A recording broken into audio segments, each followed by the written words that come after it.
Hi everybody, it's me, it's Adrienne or AM Warren, and this is the first installment of Kindaris Reviews, where I will be reviewing classic movies, not necessarily black cinema, just classic movies in general.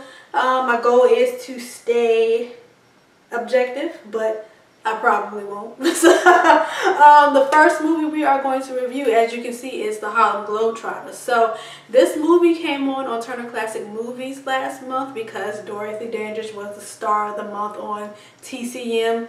Way overdue. It's been, I'm not going to get into it. But this movie is also available on YouTube. I probably should keep that hush-hush because stuff has a tendency to get snatched off of YouTube really quick, and it's probably still a copyrighted movie. So we're going to jump into it. I will be referring to my notes throughout this video. So what I first want to talk about with the Harlem Globetrotters, first of all, it was released in 1951. It was produced and distributed by Columbia Pictures, stars Dorothy Dandridge, Billy Brown, the Harlem Globetrotters, and a few other actors. I can't get the his name off the top of my head. So what I expected going into this, for some reason, I won't say that I expected it to be a musical, but more so like kind of in that vein. You know, you have the storylines of classic musicals, whether they were independent or Hollywood ones, where you had this situation has happened. Now we have to call this popular group, band, troupe, team together to raise money, put on a show, and, you know, make things right. Somebody is in the hospital, some kid lost a bike, you know, something like that. So that's kind of the storyline or the kind of vein that I was expecting from this movie. Something a little frivolous, not as imaginative, I guess you could say. And I did not, going into it, because this is a predominantly black, I won't even say that, because it is a film that centers around African American characters, I will go on and say I did not expect fancy clothes, great set design, things like that. And then again, it's also an independent movie, and I don't have to say it, but you can always tell, particularly back in those days, what projects got more love and financial backing versus other projects. And you can always also the color of the cast is usually an indicator of that. So yeah, that's kind of what I was expecting going into this movie. Again, nothing very deep. So here is what I got from this movie. What I got instead. So we got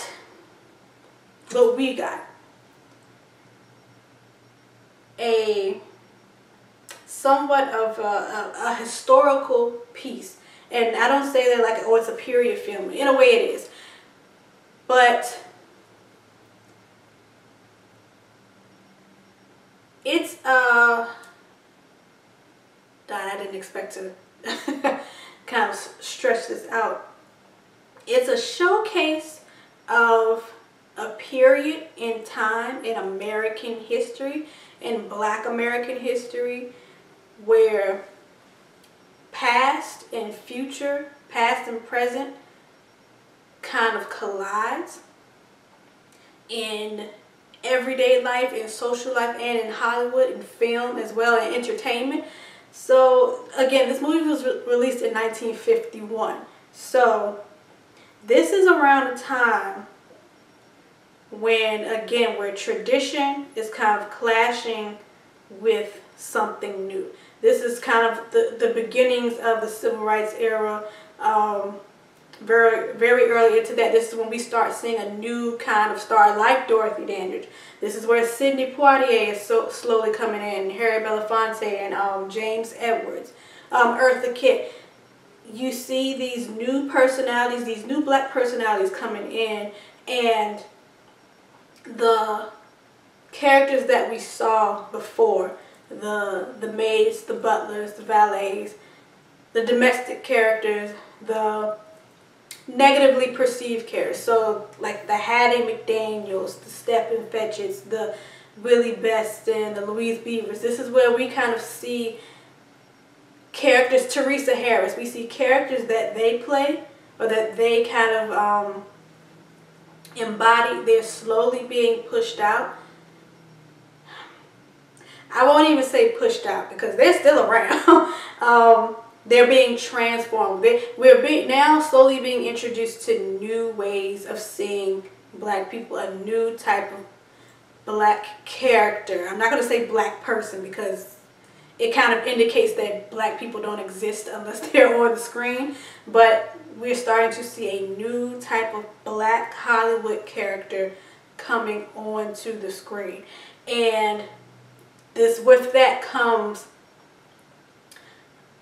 a little conflict, because again, also with the civil rights movement, as much as people talk about it now and kind of think fondly on it now, a lot of people, white people obviously, but a lot of black people as well, especially older black people, they kind of resisted the change. They were just like, I'm fine with how everything's how everything is. I don't want to rock the boat. I don't want to change things. This is too much. Let's just accept things as they are. Not to say that was the case for everyone, but just generally speaking. And again, that kind of translated in Hollywood, where you now have people saying like, no, we don't want that Bojangles. We don't want that Stephen Fetchit. We don't want that Hattie McDaniel. We have these new stars coming in. Kind of almost to the point of, I don't want to say disrespect, but resentment, I guess you could say. And that's something that goes on now as well. I mean, we know. I've actually talked with someone about this recently, where speaking as a young person, as a millennial, I said I wasn't going to make this subjective, right? Speaking as a millennial, and I've been guilty of this too. I am working on this and coming out of this. When young people learn new things, and when they kind of start to lead, they take the torch, and they take the torch and they kind of become the face of a new era in Black America in the United States as a black person. Sometimes what happens is we have a tendency to talk down to older people, and not necessarily in a way of just like, oh, it's time, your time is over, it's time for you to move on, and da-da-da. I mean, that happens, but talking down in a way where it's almost as if you're treating we treat our elders like they're kids who don't know anything. They don't know, they haven't lived life, and nothing they do is correct, or what they did was so incorrect. And this isn't to say, on one hand, I'm not going to say, because still I have my own beliefs about certain things. That was very vague, but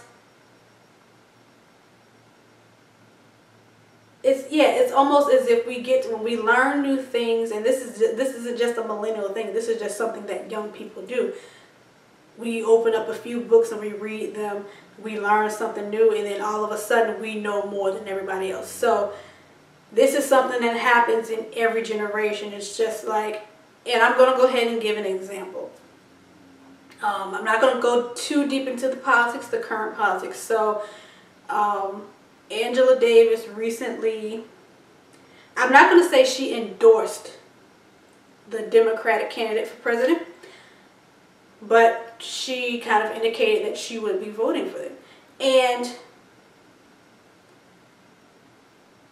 again, I have my own thoughts about my personal politics, and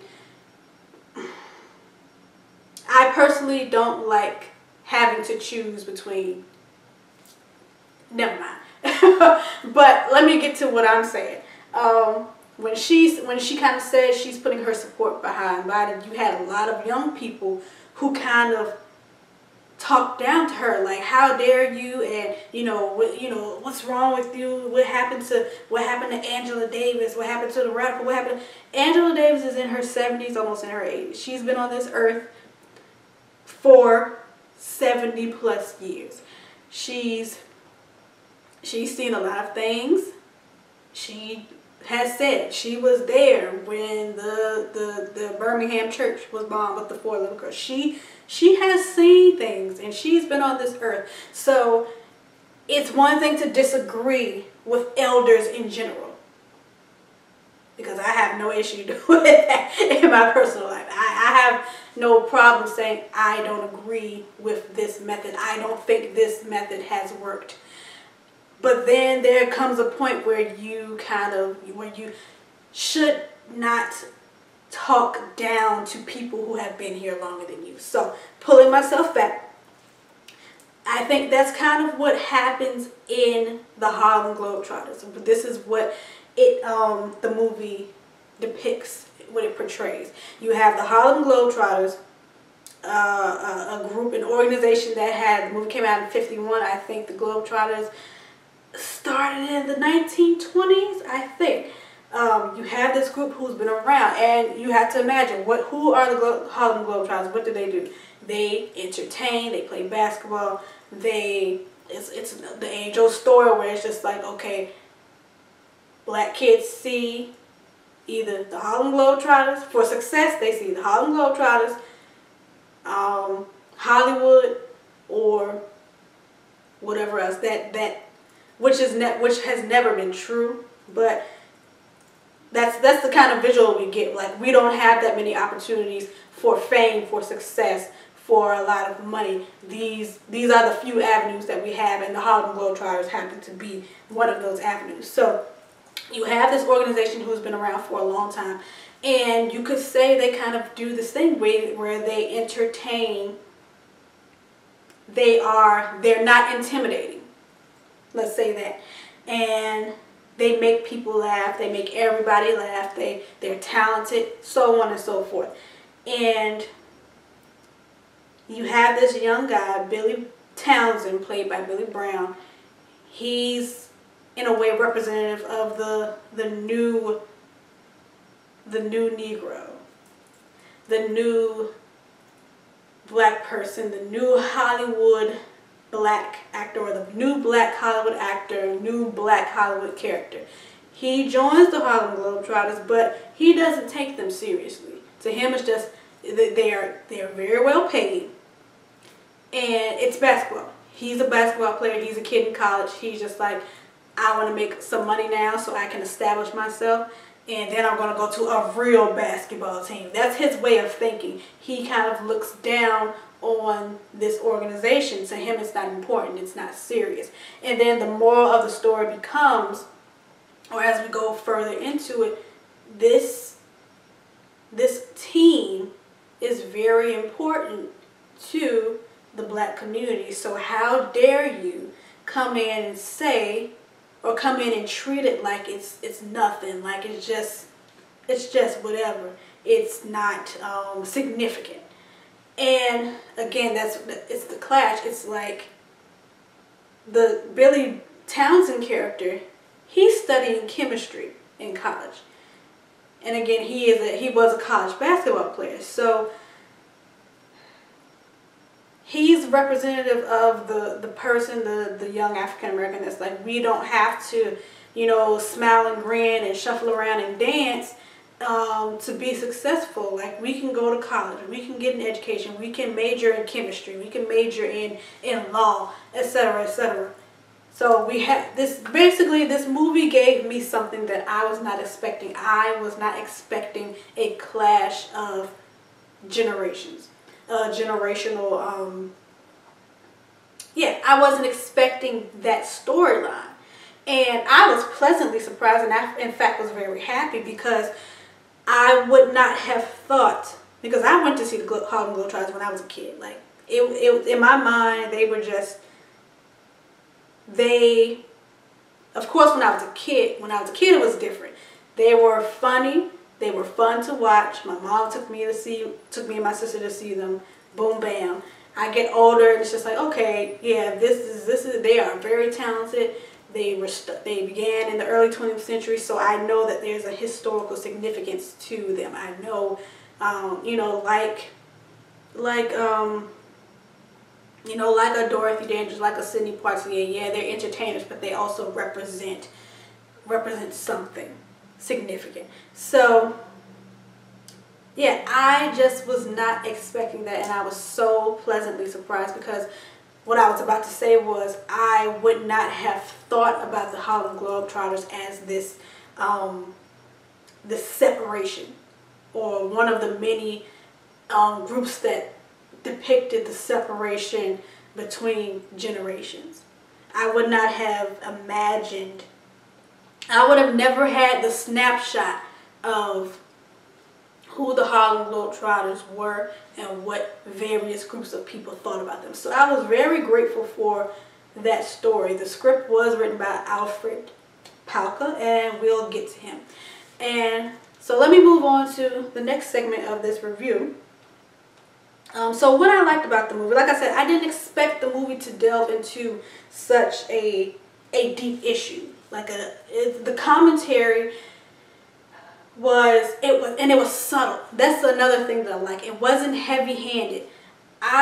With someone with common sense, could look at this movie and say, oh, this is not just a basketball movie. This is just not a sports movie. This represents something very different. And again, it's a blessing that it was made, and it's a blessing that it is still around for us to watch. Because like I said, I would not have known that the Harlem Globetrotters had that much of a place in, again, race relations, entertainment, the history of entertainment rather, and again, generational relations, I guess you could say, generational communication, you know. And another thing that I really loved, so the character of Billy Townsend is arrogant. He's arrogant and he's selfish. And like I said, he downplays the Harlem Globetrotter. But what I love about him is he is not demonized for being selfish, for being arrogant. So, an example, the Emperor Jones, the play in the movie, I haven't read the play, but I've watched the movie with Paul Robeson. And there's another movie, I did write it down. We have these movies, a lot of race movies, a lot of movies with Hollywood movies with African American cast, where the lead character or male character he can be arrogant, he can be selfish, and he or she. And the message seems to be not, oh, be humble, be, you know, don't be arrogant, don't be selfish, think about other people. It becomes, or it's kind of like a know your place type of thing. So the Emperor Jones, for example, Brutus Jones, Paul Robeson's character, the movie, 1935, 34. He, spoiler alert, he eventually or essentially dies for being too much. And then you have movies like, let's say, Carmen Jones, obviously based on the opera, so it's probably not the best example. Carmen Jones, Hallelujah. The character of Carmen Jones and the character of Chick in Hallelujah. You have these two characters, two black women who are ambitious, selfish a little bit, a little self-centered. And spoiler alert again, in the end, it's almost like they die for having flaws. And again, it's not to get too deep into it, because it's just like, it's a movie, but it is a pattern that I've personally recognized. And then let's take death out of the equation. Let's take a movie like The Blood of Jesus, Spencer Jones movie. A lot of race movies, The Blood of Jesus, The Green Pastures which wasn't a race movie, The Scar of Shame. Movies where you have these black characters who are interested in city life. They're interested, they want money, they want financial stability.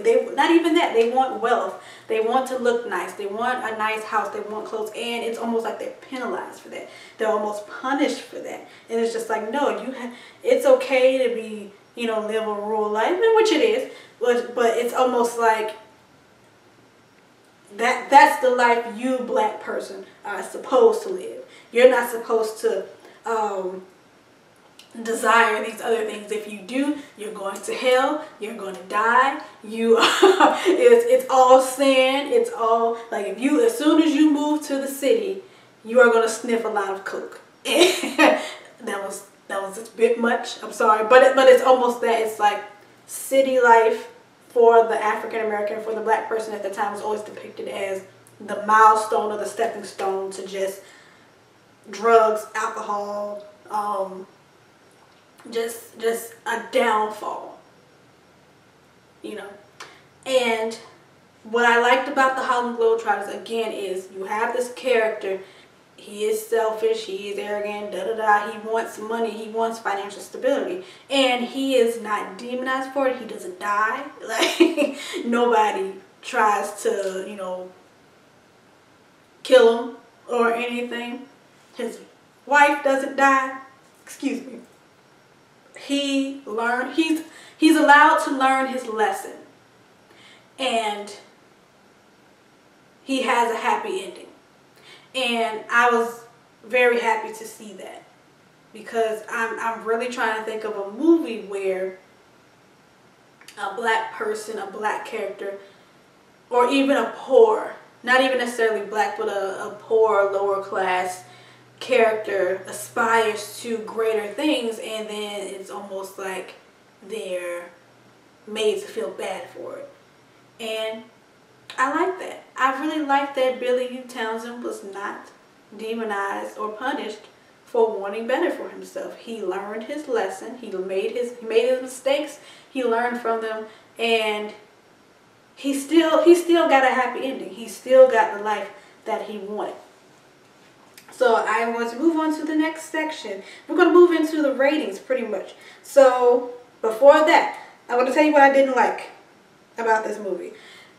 Bottom line, this movie should not have been called the Harlem Globetrotters. That's one thing. I went through all that about how it kind of showed, showed a history, or was a snapshot of history about the Harlem Globetrotters and Black American history, so on and so forth. But still, at the same time, this movie was more so, it was not about the Harlem Globetrotters. First of all, the actual Globetrotters, like, oh man, I can't remember anybody's name.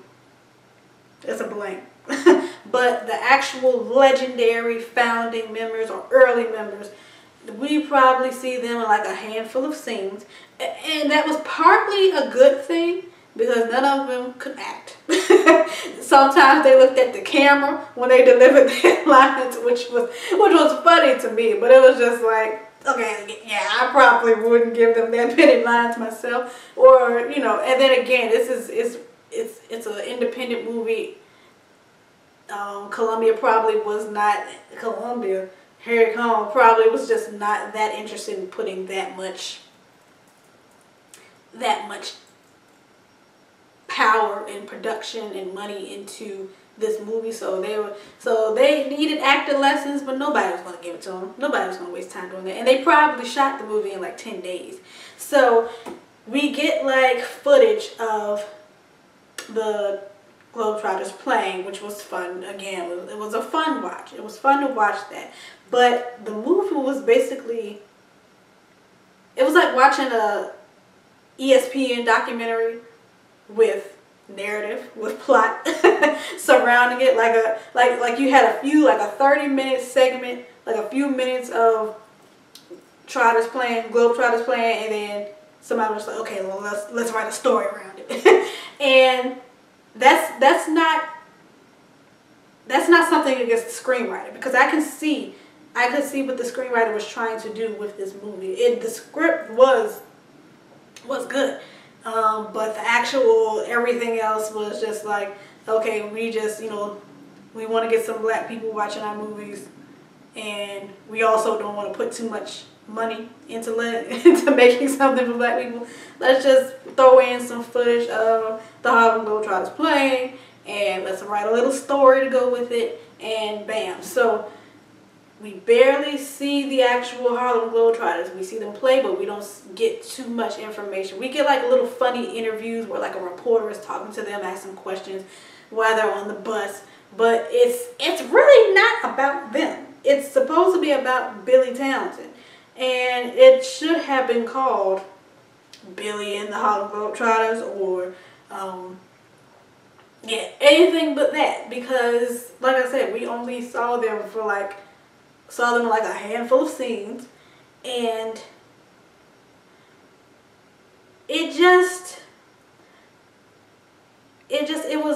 the movie was named for them, and it showed little clips of them, but it wasn't truly about them. Let me say this. We got the Harlem Globetrotters story, but without the Harlem Globetrotters. We got part of their story, but without them. They weren't the ones to tell their story, and that was disappointing. That was a little disappointing. If anything, it would have been nice, or it would be nice if someone else makes another movie. And I mean, of course, now it would be nice if someone makes I don't know if there has been a movie about them. It would be cool to see a biopic. But it would have been nice if this 1951 movie was about them, and maybe they just cast real actors as well. Then they would have to know how to play basketball too. But yeah, I was just kind of disappointed that it was named after this organization, but we see so little of them. And it's almost kind of an echo of how they were in real life. It's just like, oh, we just want to see you play, and how it echoes a lot of what's going on with athletes now, especially black ones. We just want to see you play. We don't want to hear anything from you. We don't want to hear you talk. We don't want to know much family life. We don't want to know much politics. We don't want to know any of that. Just play for us and let us, decide what we want to take from you and what we want to give to you. And it was like the movie was essentially a repetition of that. We want to be entertained by your story, but we don't want to hear anything from you. So I was disappointed about that. And we're going to move on to ratings. Another thing. There is a subplot or a sub-storyline where Billy has a little sister. And that was somewhat abandoned. Like, his sister is a teenager. She's about to go off to college, or she's near college age. And, there was no talk or no discussion about what happened with his parents. Why is he the one taking care of his sister? And then we only see his sister like one time. So that was, I mean, if we're going to make the Harlem Globetrotters story about Billy Townsend, can we at least see his sister? We got a lot of his wife though. We got a lot of Dorothy Dandridge. But it would have been cool to see, a black male character taking care of his little sister, making sure she's okay. Because when I say he's working on being financially stable, or he wants to be financially stable, it's mentioned that she is a big reason for that. And we see little to nothing of their relationship. So, very unfortunate. Screenplay, like I said, it was very clear that the screenwriter, Alfred Palka, he knew the importance of the Harlem Globetrotters, and he probably knew what other people thought about them, older people, younger people, and even the different generalizations or the different demographics within those demographics. And you can see that the story that he wanted to tell. But that kind of gets overshadowed. it's like the story, like I said, everything was very subtle, but to the point where sometimes the story was sacrificed for just the entertainment value, I guess you could say. So I'm not gonna say the dialogue, screenplay, it was okay. It was what he wanted to say, or what I assume he wanted to say. He got it out, but he probably had someone over his head, or you know, Columbia director, somebody else probably was just like, yeah, we're gonna cut this out. We don't care about that. We're gonna write this instead. We're gonna film this. So there was a foundation set for a pivotal, groundbreaking movie, but like I said, just the desire to entertain and entertain only kind of superseded screenplay, superseded the story. Production, direction, very low, which didn't bother me. Set design, I'm not going to say it was bland, but there were times where it was ugly. I can't even put it into words where it was just like, because I mean the sets were gymnasium, auditorium, locker room, bus, and then Billy's house. Billy and Ann, Dorothy Dandridge's character, his wife, their house was like, it was like, production wise, it was a movie. It was just like, okay, it's a movie about sports, it's a movie about the Harlem Globetrotters, so locations, auditorium, locker room, Billy's house, manager's office, like that's all we need, and that's all we got. So yeah, like I said, the movie just had a lot of potential to be groundbreaking and to be like commentary about the time, like set in stone, but you can tell that the higher ups didn't take it as seriously as they could have and should have, in my opinion. Acting, Thomas Gomez is the lead. That's his name. He plays the lead character. He plays the manager of the Harlem Globetrotters, and the founder, actually. There is another movie that came out after this one. After or before, it's like a year or two after or before, it stars Sidney Poitier is in it, called Go Man Go, and it is about the founding and creation of the Harlem Globetrotters. So Thomas Gomez, he carries the movie. Him and Dorothy Dandridge are probably the only good actors in this movie. Everybody else is I'm being honest, like everybody else is just reads their lines, and they probably got a day to memorize the script. They probably had somebody telling them the lines when they forgot. No telling. And again, this isn't like saying, you know, speaking negatively about them. It's just people didn't take it seriously as they should have and could have. They could have gotten a little bit more acting lessons. But hey, what can you do? Can't go back in time and change anything. So Thomas Gomez leads the story. Dorothy Dandridge, great supporting performance by her. And Angela Clark. Angela Clark plays Thomas Gomez's wife, the manager's wife. She's in like 2 scenes, and she's pretty solid.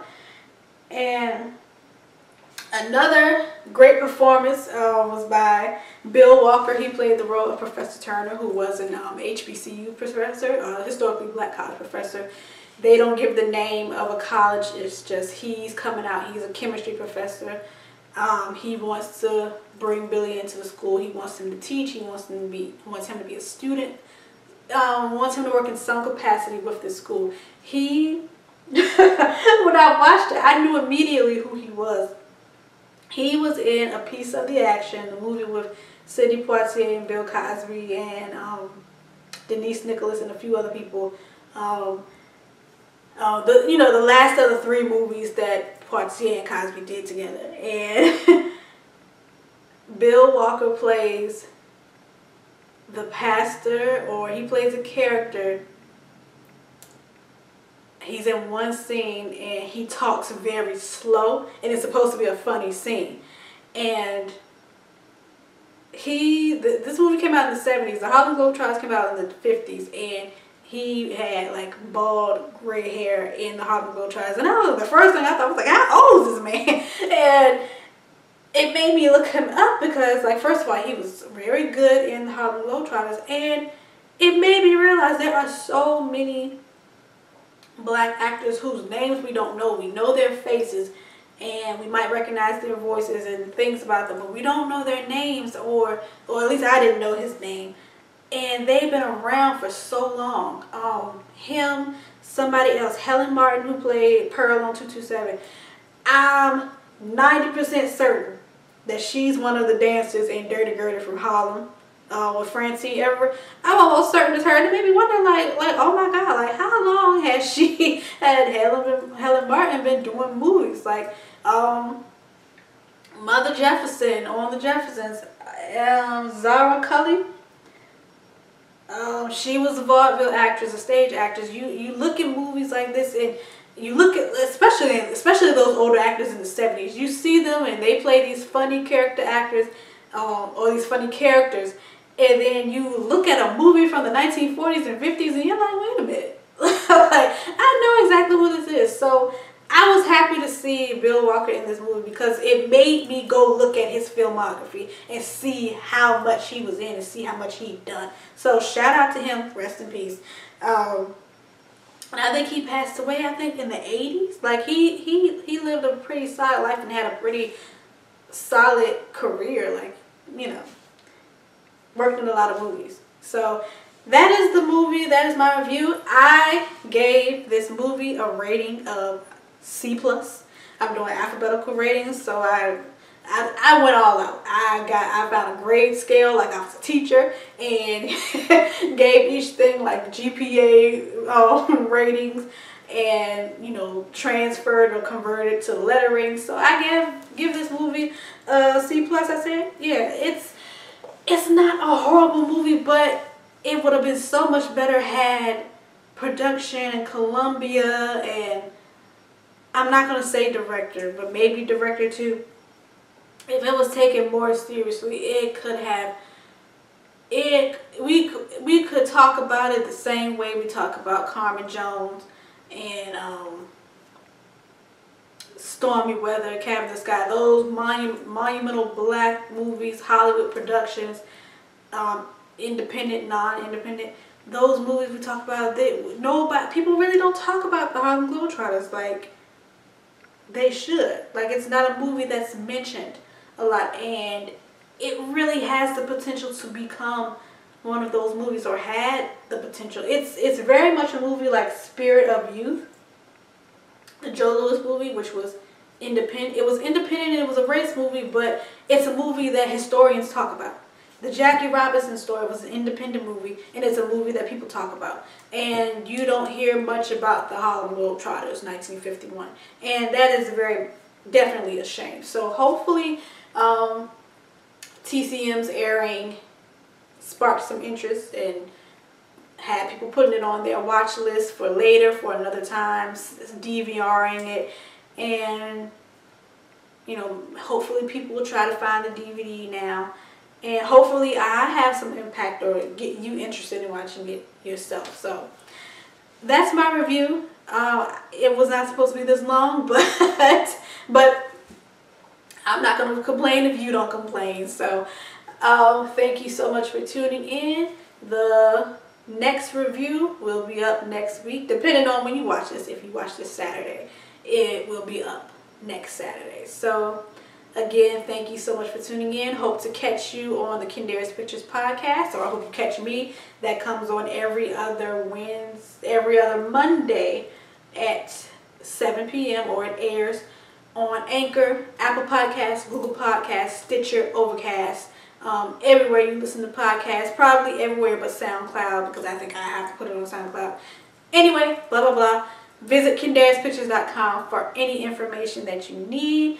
I'm on Facebook, or we're on Facebook, Instagram, Twitter, and Tumblr as well. So catch you anywhere, everywhere. everywhere. And again, thank you so much for supporting.